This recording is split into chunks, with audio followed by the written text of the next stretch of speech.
Welcome back to CFB Nation. I am your host, Nino Brown, and you are watching Devy Darlings, and you see my guy at the bottom of the screen. He's back, Mr. AKA gets to get it done. Mr. D now, how we doing tonight, buddy? Great to have you on the screen with me. I'm glad to be back. It's March, pro days, draft right around the corner. I'm excited. It's gonna be a very, very, very fun show. It's been a while since we've had each other together on the screen. It's great to have you back, and I think this is a guy that you kind of like a little bit. So this is gonna be an interesting one. And if you haven't figured it out, he's on the screen there. Semaj Morgan, Michigan wide receiver. Listen, he's a separator. He's a playmaker. We're going to break him down. 5'10", 175 pounds. He's a former three-star wide receiver recruit out of West Bloomfield High School in Michigan. He was the 70th wide receiver in the 2023 class. I always have questions on these rankings. But, Dino, tell me a couple things about Semaj. Yep. So first off, he was a two-sport athlete in high school, football, track. I love the guys who do more than just football. Yes. So he plays wide receiver at Michigan, but freshman year in high school, he was the starting QB for the JV team.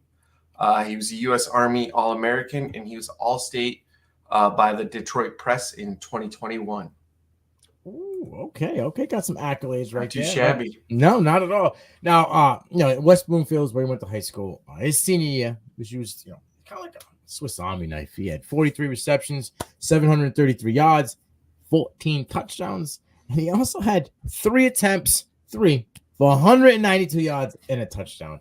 I mean, that just screams explosiveness, separation, house call. Dino, tell me about the year before, though, where the numbers were a little bit more juicier. Yeah, so his junior year, he had 61 receptions, 1,075 yards, and 13 touchdowns. And then, so off of those 2 good years, he ended up racking up over 20-plus scholarships from schools such as Ole Miss, Michigan, which he decided to go to, and Missouri. And looking at that, could you imagine him playing the slot next to Luther Burden? Right, and Theo Weiss on the outside. And then even if Dominic Lovett was still there, too, it's gotta be just crazy. I guess they didn't know what they had, right? Yeah. So.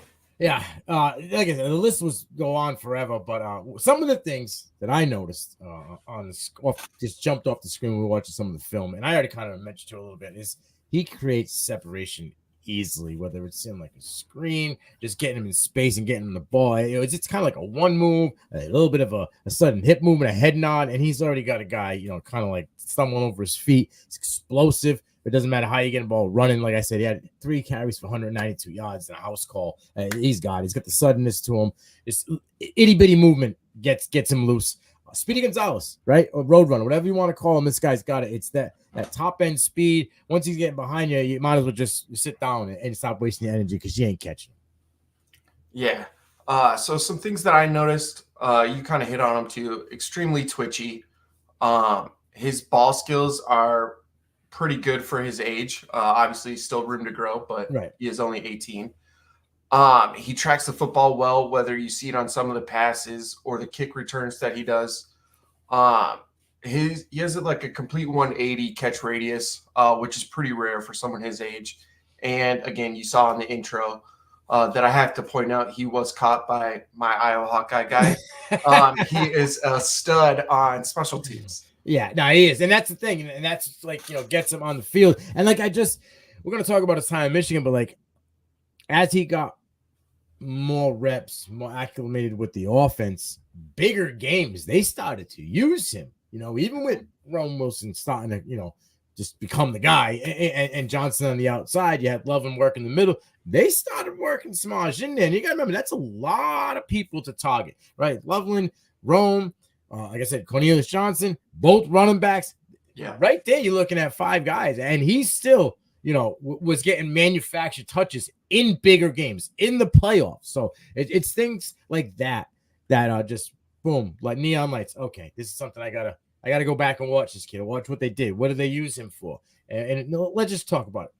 22 receptions, 204 yards, 2 touchdowns.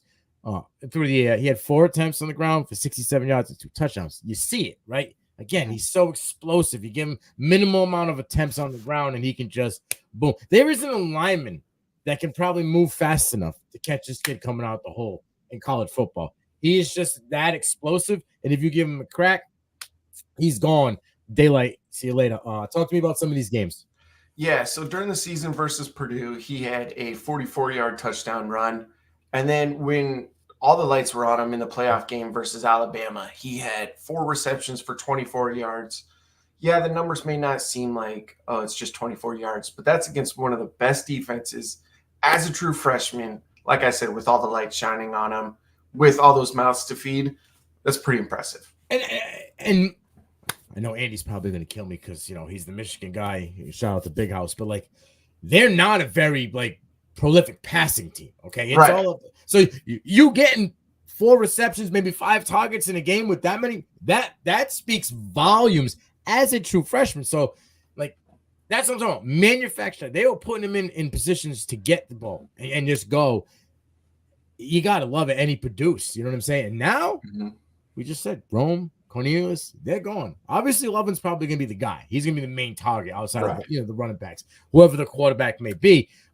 But this kid's got the most experience. I mean, Morris on the outside has some experience, but you want to talk about the explosive guy, the guy you can get the ball in a 2-yard span, it could take it for 25, or the guy you can get the ball in 25-yard, out route, and he can take it to the crib. So it's he's the most explosive guy, I think, on the field outside of maybe the running backs. That, and I think more. I don't think it's the same Michigan offense next year. I think more will widen it out, sling a little bit more than Harbaugh did. So I'm expecting him to get his touches, even as the second or third guy.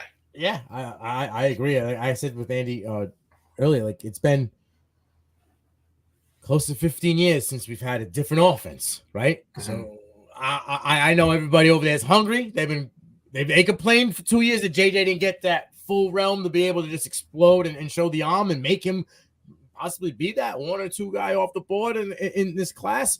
But you've seen flashes of it.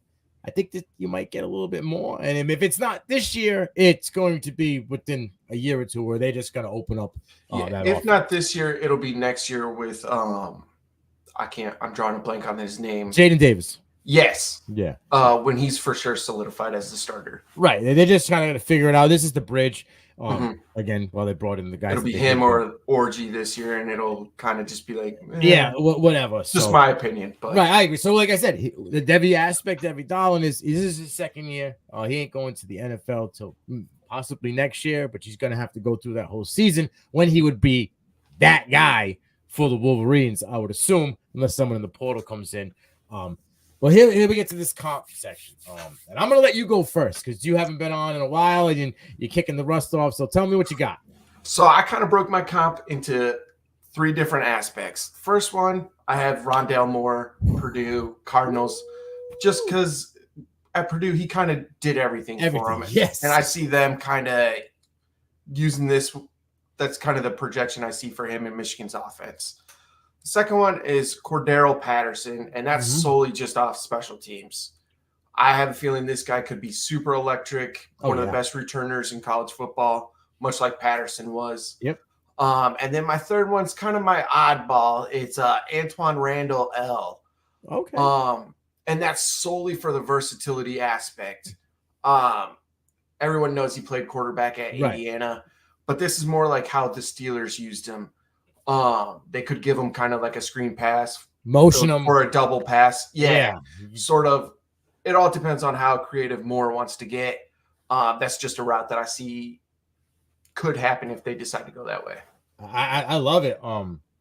Just the Antoine Randall minus. If this guy comes out with a touchdown pass, I'm gonna ask you who your inside sources are. It's all right, it's possible. It is possible, especially if they roll with Orgy. Because now you're going to be looking at him. He can be rolling his RPO schemes. All of a sudden, just tosses to him. Next thing you know, Loveland's just going on a little 15-yard, flag route. Here we go. Boom, he's wide open. So, yeah, it is possible. And all 3 of those guys, a little bit of their game fits. Patterson's a little bit bigger, but I get what you're saying with the special teams aspect. He could be so dynamic and explosive in that. And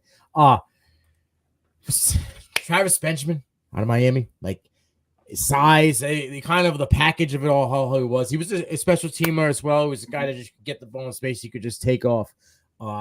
I said to you in the green room, kind of like a poor man's Julian Edelman, or even like a poor man's Zay Flowers. I had Julian Edelman on here originally. And no. Julian was a quarterback in college. Now I'm saying the comp is like to the NFL side of it. How Semaj probably has way more athleticism than Julian did, right? And that's not a knock to Julian. He gained it, and he was able to use what he had to his full potential. But I think he has more just natural ability already. Right, he doesn't have to tool that to get to him. I think, but the way he plays, that just got a short, intermediate guy, that quick screen, the guy who can, maybe even throw a pass. Julian, he had the background, but he did throw passes in the NFL.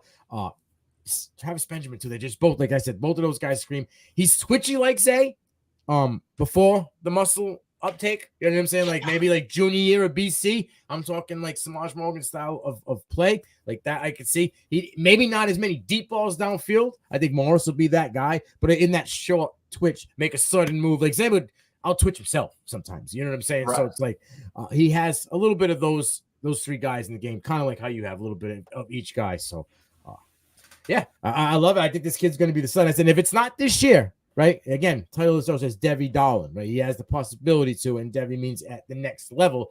The year after is him. It's going to be all him. It's going to be his time. He'll be the wide receiver one, most familiar with the program, with probably the best. He is the biggest recruit, right? Coming into Michigan since Henson. Yeah, quarterback-wise, probably. Yeah. As a quarterback, I'm saying, obviously other guys in other positions, but I'm saying he's the biggest quarterback recruit they've had. I don't remember them having a 5. He's 5-star, correct? 4, yeah, he's on the cusp, 4 or 5, depending where you go. 4CA may have been a 5-star, but that's digging deep in the bag there. Oh, yeah. All right. Yeah, you might have got me there. But again, it was great to have my guy back for this lovely episode of Devy Darlings, brought to you again by CFB Nation. I'm Nino Brown. He is Mr. Get It Done, aka D Now. He will be, and don't get it twisted. We're gonna be working in both Boom and D Now, so we're gonna have 2 episodes, 2 fresh faces. You get to see my ugly mug on both of them, unfortunately, but we're gonna be just keeping it going. We're gonna get enough minds in this game that we're gonna have all these fresh faces and ideas on the Devy Darlings. So once again, it's CFB Nation, and we.